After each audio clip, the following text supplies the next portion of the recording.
what chainsaw training is made of. A lot of people watch videos and try to figure out what to do in felling or bucking and limbing trees, whether it be for logging, tree care, disaster cleanup. But in reality, what makes good chainsaw training?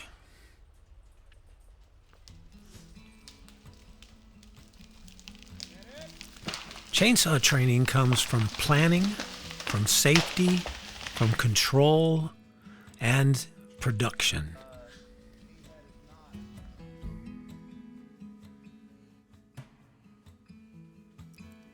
It's also personable. Chainsaw training should be with an instructor or someone who can explain why something happens, and always make sure that a planning process is followed to ensure proper experience. Easy to see right now. Let's think about how many segments this tree has. You know,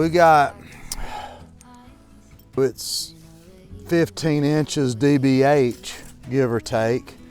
So it's not quite 12 inches, but it's pretty close. And it's tall, isn't it? Yeah. I mean, when I look at this tree right here, I mean, this tree's easily got 75, 80 segments or so. I know that I can move it a lot. Yeah. You know, if I've got 4 feet, I mean, I got to move it at least 49 inches, right, to get it to move. I also know that I can get 2 wedges in here. So I'm comfortable with the fact it's not a heavy side leaner, that if I execute my cuts that I can move it into the direction of my target. Yep. Without a rope or a piece of equipment or anything like that, with just a chainsaw, wedge, and an axe, right? Yep. So if it's got no discernible lean really left or right, what's the good side and what's the bad side? Two bad sides. 2 bad sides, exactly. So where's your escape route gonna be? So it's gonna be either that way or that way. Yeah, so 45, we're getting real close to 90 if you go towards Amanda, right? So if you think of 45, it goes somewhere back in here or right where Marlin is. Okay. And so there's nothing wrong with using this as your escape route, because you could get by there. Or you could do that, so you still got a choice. I don't think there's any reason to clear anything on either side. So, okay. So what are you going to choose? Probably gonna go that way. Okay, I think that's good. All right, it's so clearer. Yeah, so based on that, based on your escape route, tell us step 4 and what your step 5 is. So, gonna put a face notch on there. Okay. Open 7 degrees or more. Okay. Aim towards that stump. Okay. Maybe a hair to the left of the stump. All right.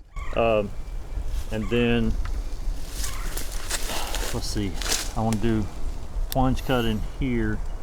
I want to leave if I'm escaping that way, I want to leave my holdwood here. Okay. So I'm thinking about which way I want to do my plunge cut if I'm going to do that. So I think I want to do my plunge cut from this side. Okay. Then come back around. Okay. The wedge. All right. And then come back and get my holding wood.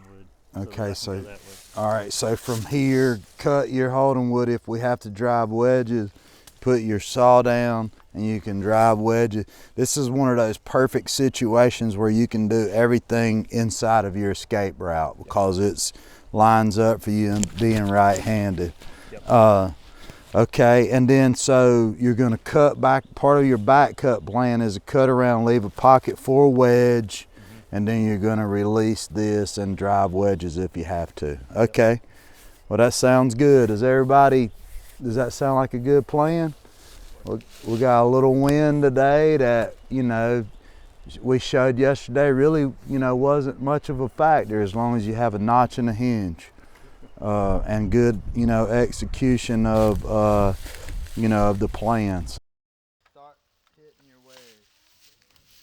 Planning is looking at 5 steps of information: hazards and obstacles, the leans of the tree, that's side to side and forward to back, your escape route,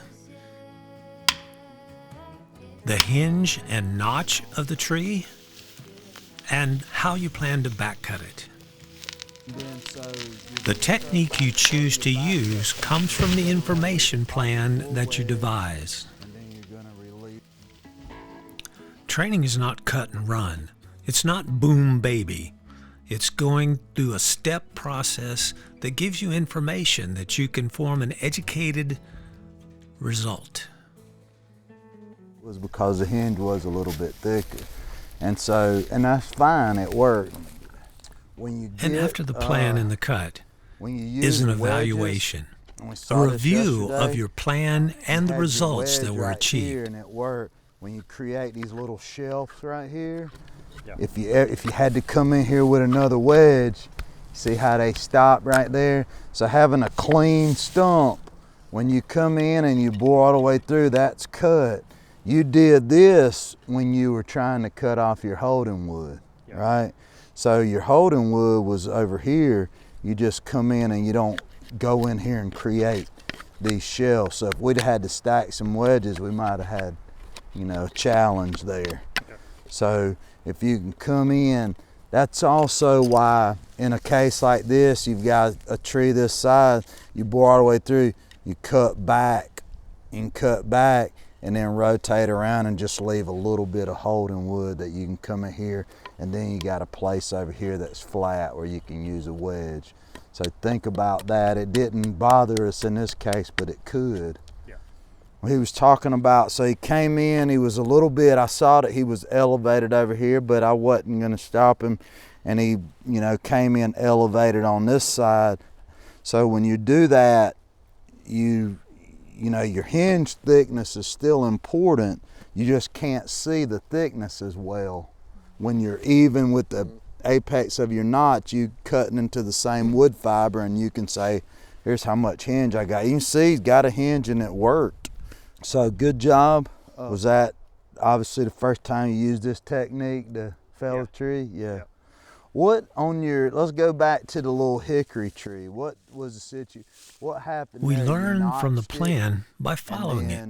And then positive experiences come from the plan and executing it properly. A little faster, a little more toothy than I thought it would be, and so when I cut it, it just.